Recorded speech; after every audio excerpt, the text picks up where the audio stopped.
Hello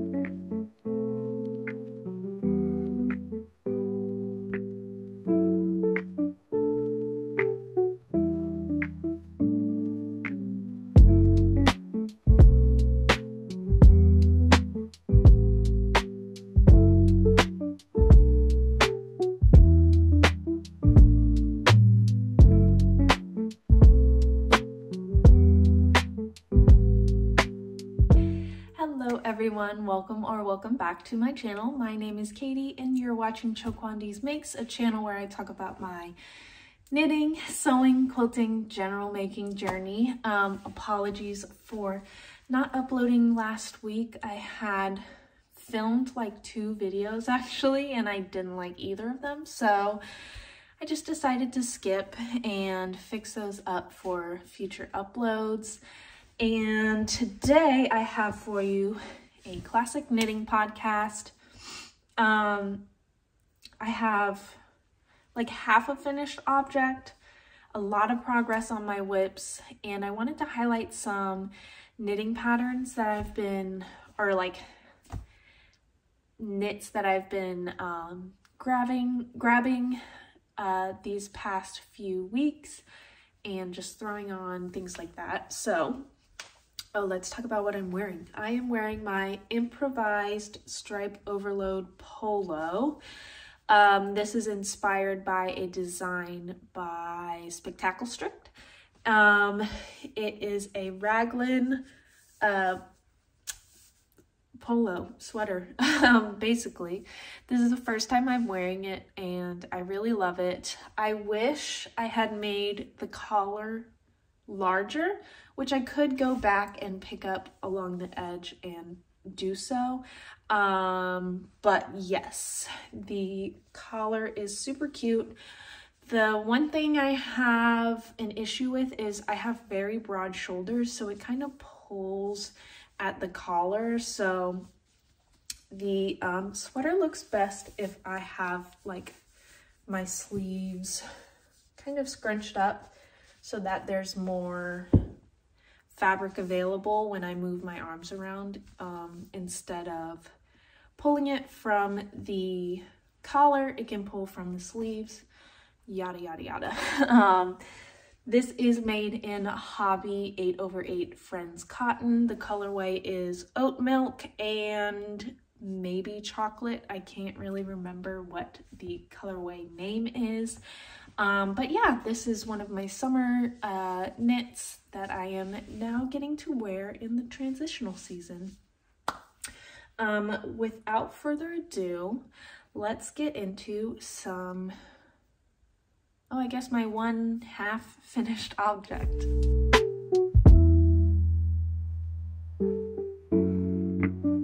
My half finished object is one of the pair of socks that I have been knitting on. This is the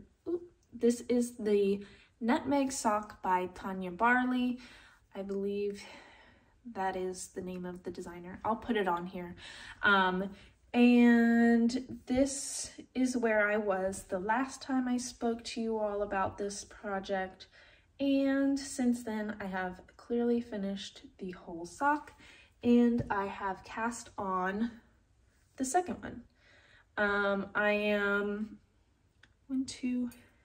halfway through the cuff of the second sock, and this sock project has been my bedside project. So at night, instead of scrolling on my phone through Instagram, I scroll on my phone through Instagram and knit at the same time. Or I'll put on like a YouTube video or something. But this yarn is Rich Hill yarn.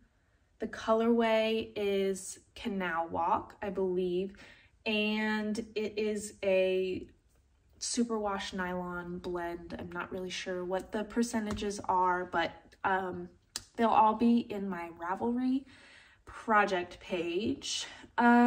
This type of heel that I did, it is a short row heel, but it's different than most short row heels, I think, because I do one set of short rows here and then I do a few rounds, and then I do another set of short rows here, and I just find that it gives the sock enough fabric to cover the larger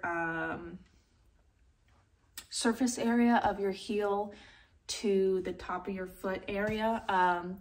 So yeah, this is how I knit my heels. I don't know what it's called.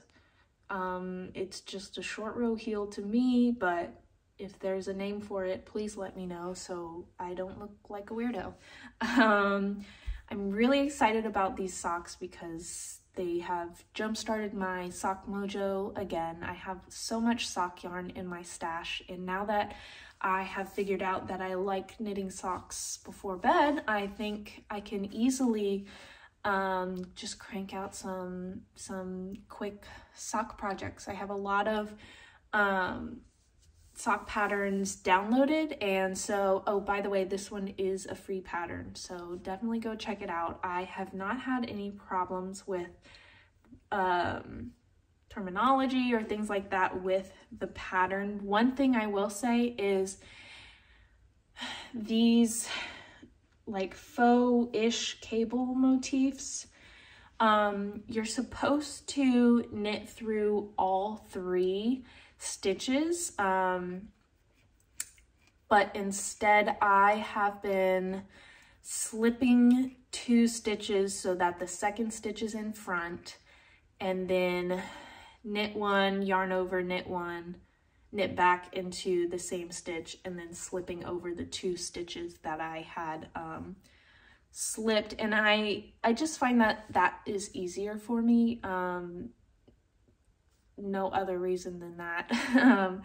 But I don't think it looks cleaner or like it's more of a flow. There's not really any sort of difference in terms of technique. It's just something that I find easier to do. So my half-finished object, I'm calling it half-finished because it's only 1 sock of 2. And yeah, this is my only one. I have a lot of plans and a lot of progress on whips, but not too many finished objects.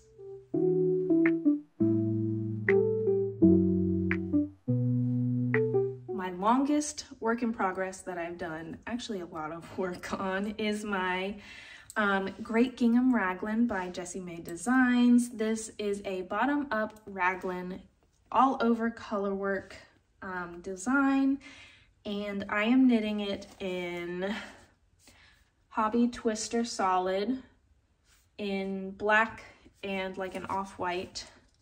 Once again, not really sure what the actual colorway names are, but the color codes are 121 and 105. I actually just broke into the second set of skeins that I have, and I'm really surprised because I've knit both sleeves, and I've also knit the whole bottom section of the body. And I'm surprised because I only just started on that second skein, so pretty kooky. I need to join the sleeves in the round of the body, and I've just been waiting on that because I would like to be able to focus, and anytime I sit down to knit right now, I just kind of want something mindless, so that's why I haven't actually joined in the round yet with the sleeves.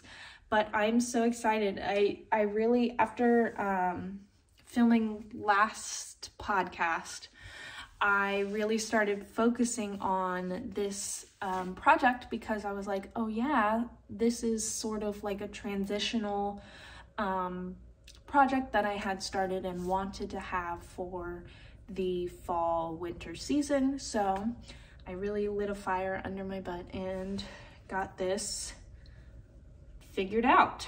I do, for color work, two-handed.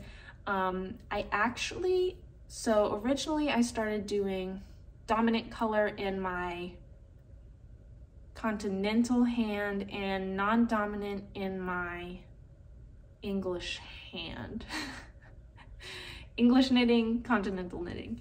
So that's how I started, main color, contrast color.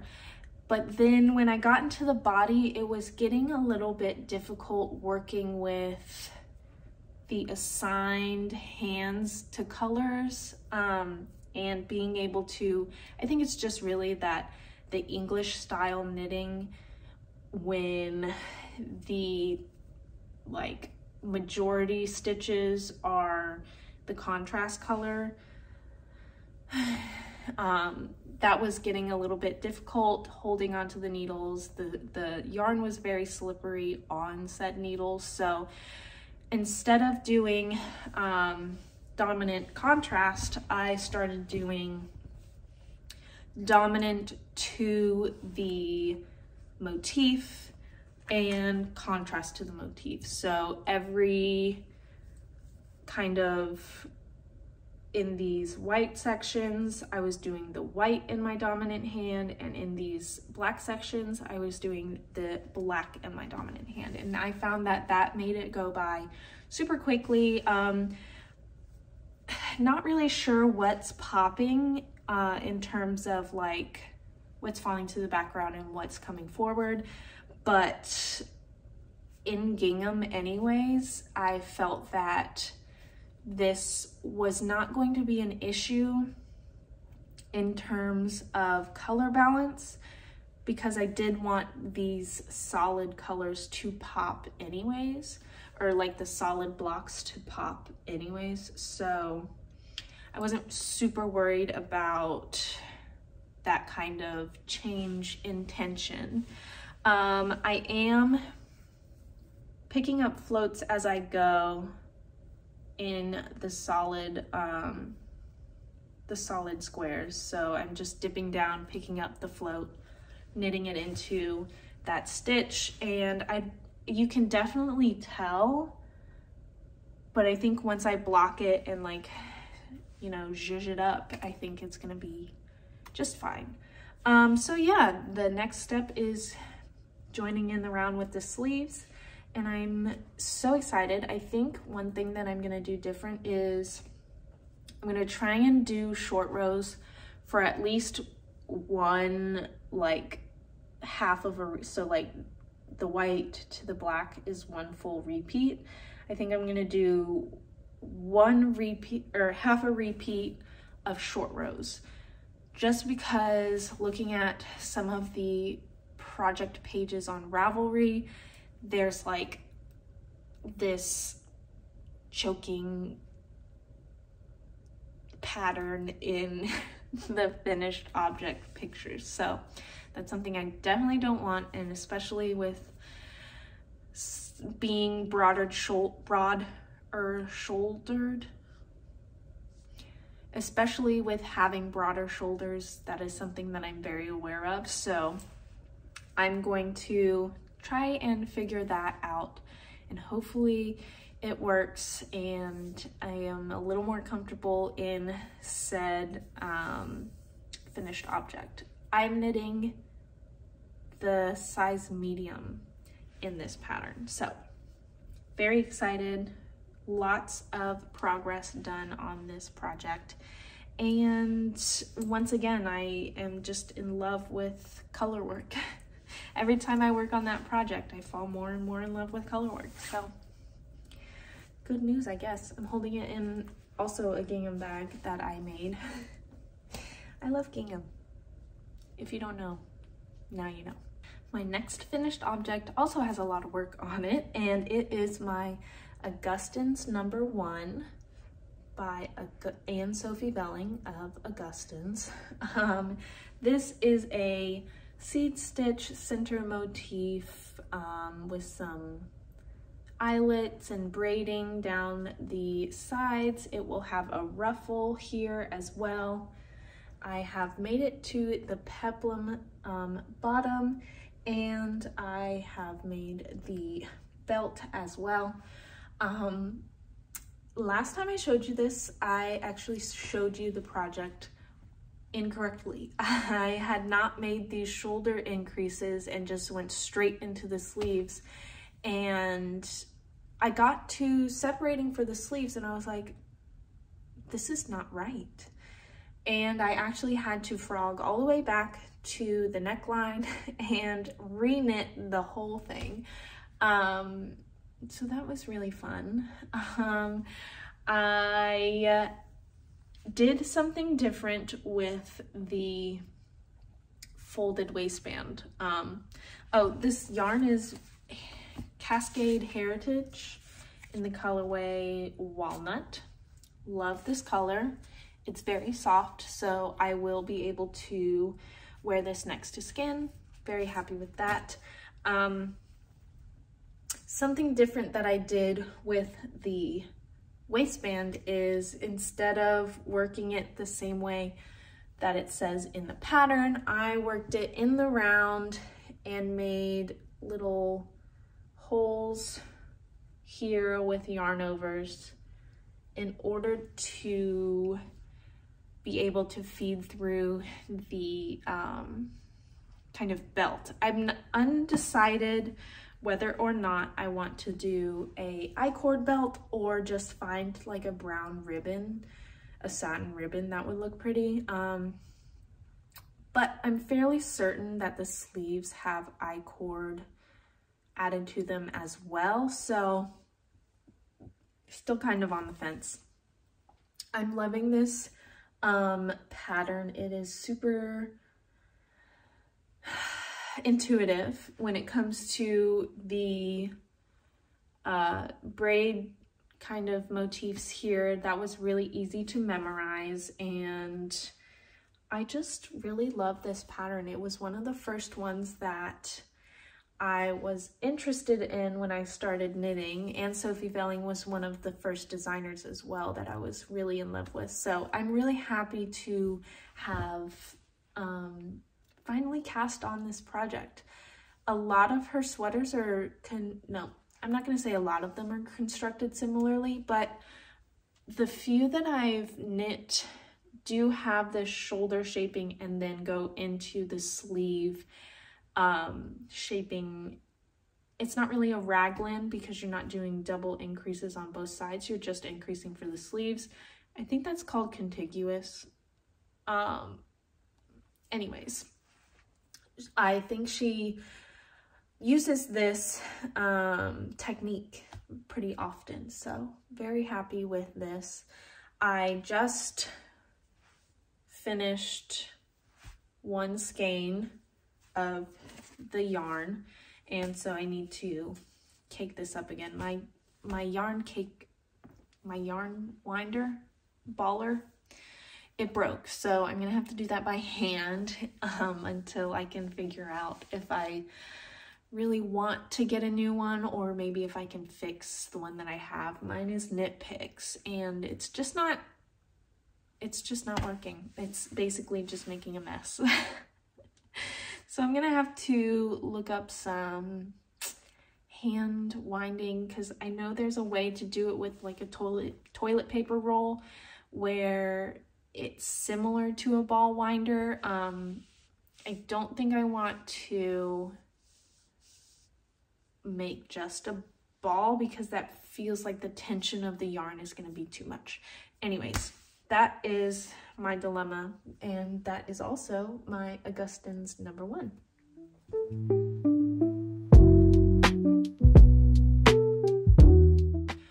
One thing I'm going to add to my Ravelry queue, because I'm in love with this idea, is the Viperida or Viperade.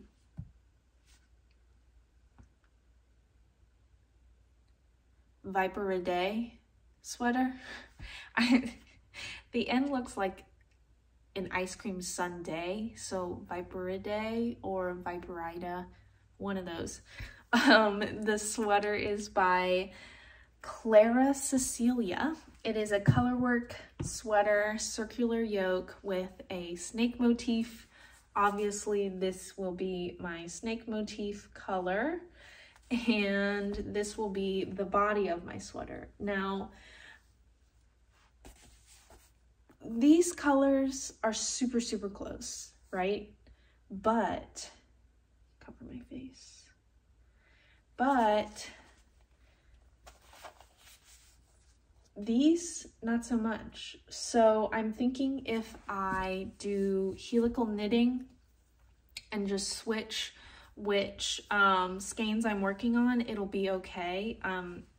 When I was over in the dimly lit area, I was struggling a little bit to see the difference, and I was thinking, oh, maybe this isn't gonna work. But when I came over to the light in the window, I think it's going to be enough that you can tell. So I'm very excited. I will be holding this double and this single, and we will be making a whole new sweater that I will hopefully be able to wear, because this one, the sleeves are just too short. That is one of the patterns that I'm going to add to the Ravelry queue. I don't know, I think we talked about this during my Build My Queue video, but I'm just going to kind of sporadically cast on. I have pretty much all the yarn that I'm going to be using this season, but some of the patterns I haven't purchased, and I also haven't swatched for all of these patterns, so it'll be kind of up in the air in terms of successfulness of completing these patterns, but such is life and such is knitting. You kind of go with the flow, you know?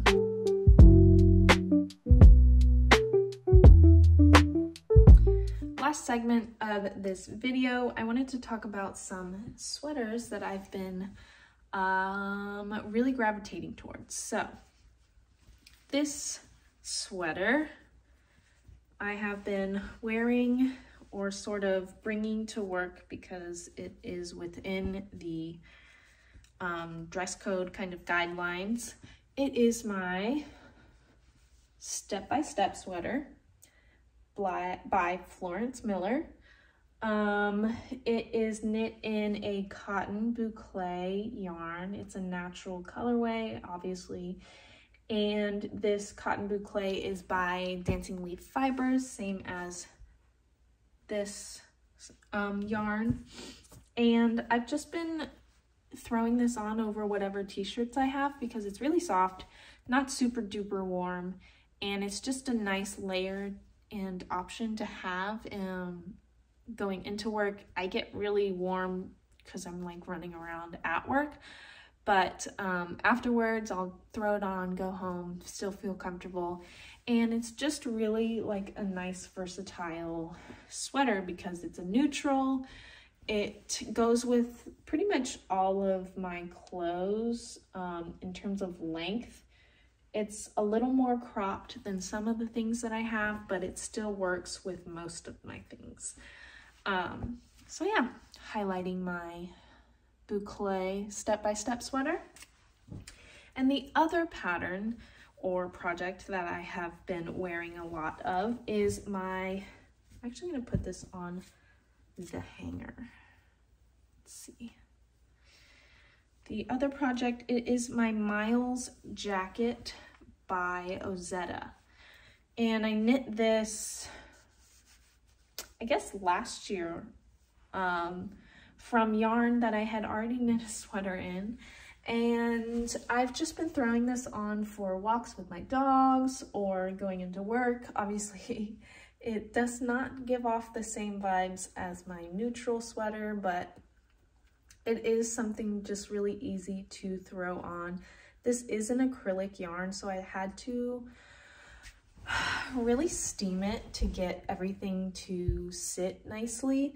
It's got a really cute, like, shacket bottom, and yeah, I love it. I don't really put anything in the pockets because I don't like to weigh things down a whole lot, but I think if I were to make this again, I would make the whole thing a lot longer and maybe make the collar a little bit shorter.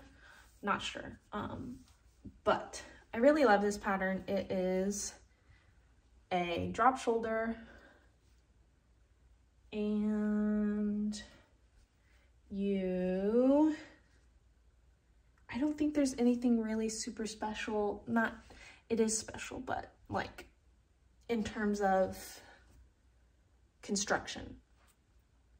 You make the body, do the sleeves, do the button band, and then lastly you do the collar. So maybe that's a little bit different in terms of sweaters. No, that's pretty that's pretty standard when it comes to open face things. You do the button band and then you do the collar. I don't know what I'm saying, but it has also really ignited a love for chartreuse again in my life. I don't think it ever went away. I think it just took a step back, let brown have a moment, and then now I'm back to the chartreuse. So very fun. I will probably be adding that sort of section into these videos, just highlighting what I've been wearing recently, and hopefully with this coming drop in temperatures, I will be able to show more. Other than that, that's all I have for you today. Thank you for being patient with me while I work out the kinks of my life, and I guess that's all. I hope you all are having a good day. Oh, like, comment, subscribe, share, do all those things. Follow me on Instagram, be my friend on Ravelry. Let's chat in the comments about all the different projects we're making. I hope you're having a good day, a good week, a good month, a good year. I hope all your crafts are crafting, and I will hopefully see you next week with a fun styling video. And with that, I'm going to go enjoy the rain.